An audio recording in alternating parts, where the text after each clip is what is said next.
Hi, today we are going to discuss class 12 economics chapter 1. First, we should understand production possibility frontier PPF. That is the main concept from this chapter, right? Okay. Before going further into the PPF, we need to just find out how the individual or a society works in terms of completing their needs. Okay, as an individual, you would be needing from the morning. If you take, you would be needing a toothpaste, a banking service, a Uber, or a notebook, or a grocery, or a number of things. And another person in your home have different needs, and in the society, people have multiple needs. But we need to understand each individual can give a certain number of services or produce goods in the society. In such case, no individual has unlimited resources compared to whatever their needs are. So here there are scarce resources and unlimited possibilities or needs. So the allocation of all these resources and distribution of final mix of goods and services are the main two basic economic problems faced by the society, right? Because the resources, as we said, are very scarce when compared to the unlimited possibilities we have. So in a nutshell, what is happening here? So there is a production of certain goods or services. So people consume these whatever the produced goods at an exchange place like a market. We will discuss more about a market, but market generally enables the exchange of production and consumption. Okay. So when we are allocating these resources to um, different tasks, you would have to question these three things: what is produced and in what quantities. So as we said, there are multiple possibilities of needs.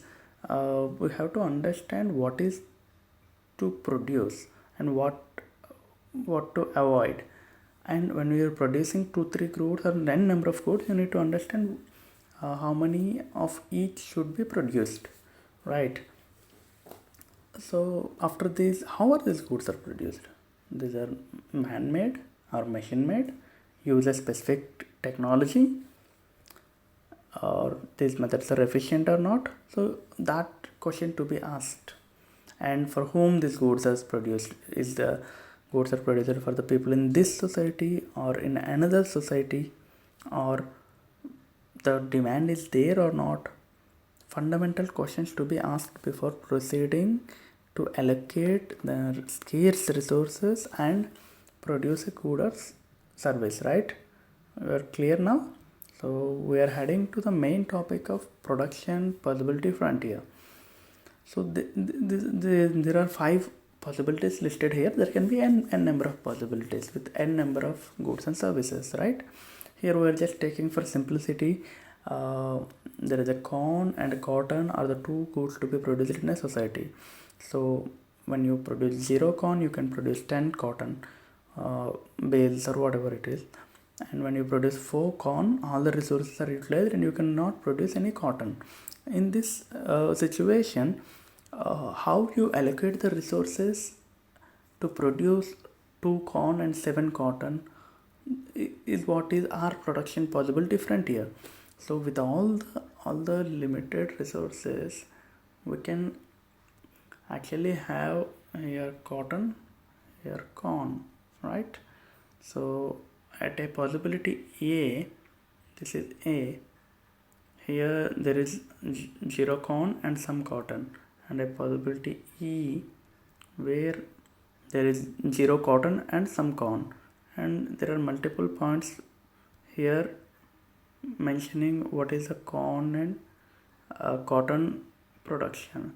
When you join everything, this is called PPF, the production possibility frontier. So this gives the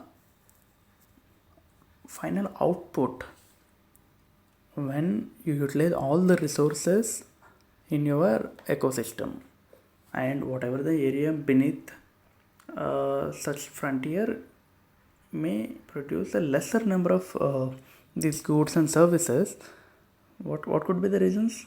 You can understand people may be unemployed, unskilled, or inefficient to reach the levels of A, B, C, D, or E, or any point in such line. So production possibility frontier is when a society what all can produce when n number of resources allocated to produce such goods. So these economic activities are planned such that all the members in the society will make good of the opportunity. So one is a centrally planned economy. All allocation of resources, consequent distribution, everything are done by the central authority. You can name countries like China, Russia, some other authoritarian rules. This is politically implied, but we are not getting into that. The other thing is about the market economy. Market economy allows free interaction between individuals or entities pursuing their own respective economic activities. So this is where the exchange happens and the market forms. So whatever the price reflects is the society's valuation of the goods and services in question, right?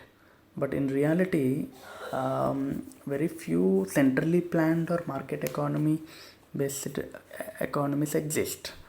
Market economy, US could be one, but still there is government support, and in countries like India there is a mixed economy. The other topic in this is positive economics and normative economics. So when we are talking about the central problems economy and how they are fundamentally organized, you need to understand how these resources are counted and what different mechanisms and solutions are implied. So when you evaluate such a mechanism, it is what called positive economic analysis, and normative analysis is when you try to understand these mechanisms are desirable or not. So both are very closely related and cannot be used in isolation to understand the central problem. And the last topic, guys, it is what is microeconomics and what is macroeconomics. You must have heard of this, but just to give a brief on it. Microeconomics, when you try to understand how the price and quantity are determined when these individuals or entities interact in a market. So you remember PPF, right?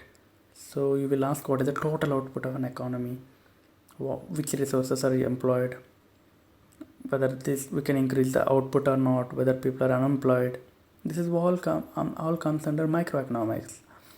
While macroeconomics is understanding an economy as a whole by considering the aggregate price levels, total output, employment, external factors, etc.